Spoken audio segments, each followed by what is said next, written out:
Hello viewers, Assalamu alaikum. Welcome back to my YouTube channel.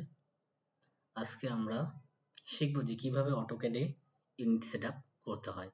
তো প্রথমে কি করতে হবে, আমাদেরকে অটোক্যাড ফাইলটিকে ওপেন করে নিতে হবে, অটোক্যাড সফটওয়্যারটিকে ওপেন করে নিতে হবে।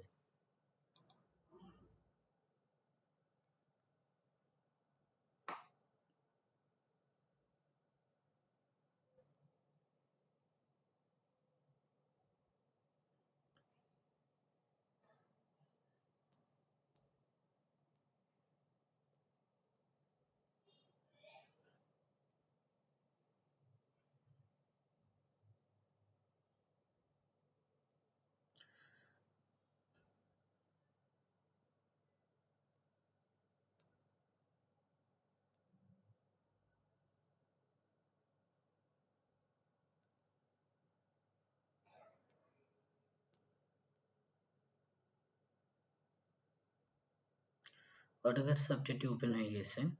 তখন আমরা এখন প্রথমে যেতে হবে আমাকে অ্যানোটেট অপশনে। অ্যানোটেট অপশনে গিয়ে ক্লিক করার পরে চলে আসতে হবে ডাইমেনশনের এখানে গিয়ে অ্যারোতে ক্লিক করতে হবে। অ্যারোতে ক্লিক করার পরে আমাদের সামনে চলে আসবে যে প্রোফাইলটা, এখানে এসে মডিফাই এ ক্লিক করতে হবে। মডিফাই এ ক্লিক করার পরে primary unit setup, primary unit এখানে গিয়ে ক্লিক করব। ক্লিক করার পরে ডেসিমেল সিলেক্ট করে নিলাম। এরপরে এইখানে 0.0 ক্লিক করে নিব। আমি সিম্বলস এন্ড অ্যারোতে ক্লিক করব। ক্লিক করে এখানে সাইজ বাড়িয়ে নেব যাতে পরিমাপে স্পষ্টভাবে দেখা যায়। তো এখানে আমি 40 করে দেব, 40 এন্টার। তারপরে টেক্সটে যাব, টেক্সটে গিয়ে এখানে আমি টেক্সট হাইটটা বাড়িয়ে নেব। তো টেক্সট হাইট এখানে আমি করব হচ্ছে 50 এন্টার করার পর ওকে। তারপরে সেট কারেন্ট ক্লোজ করে দেব। এবার ইউএন এন্টার চাপ দিয়ে ইউনিট সেটআপে এখানে ডেসিমেল রাখবো, এইখানে 0.0 রাখবো, এখানে ইউনিট টু স্কেল এইখানে আমি মিলিমিটার করে দেব, আবার ওকে করে দেব। ওকে করার পরে আমি চলে যাব হোমে গিয়ে এবার দেখব যে আমার ইউনিট সেটআপটা ঠিকঠাক হয়েছে কিনা। তো এই জন্য আমি একটা আয়তাকার ক্ষেত্র নেব, এখানে রেক্ট্যাঙ্গেল। তো এখানে গিয়ে ক্লিক করব।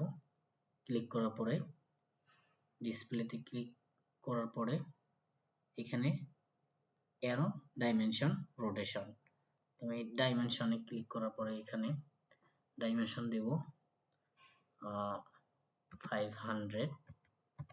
500 এন্টার 500 ওকে। এরপরে ক্লিক করব। তো একটি বর্গক্ষেত্র তৈরি হয়ে গিয়েছে অলরেডি।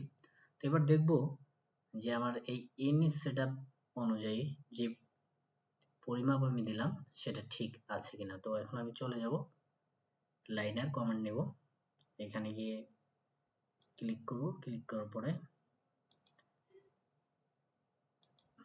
মেজারমেন্ট এখানে 500 ঠিক আছে। তো আমি দেখব এই পাশটা ঠিক আছে কিনা। তো এই জন্য আমাকে স্পেস বাটন চাপ দিয়ে আবার লাইনার কমান্ডে যেতে পারি, অথবা আমি এখান থেকে সরাসরি যেতে পারবো। তো আমি স্পেস বার চেপে চলে যাব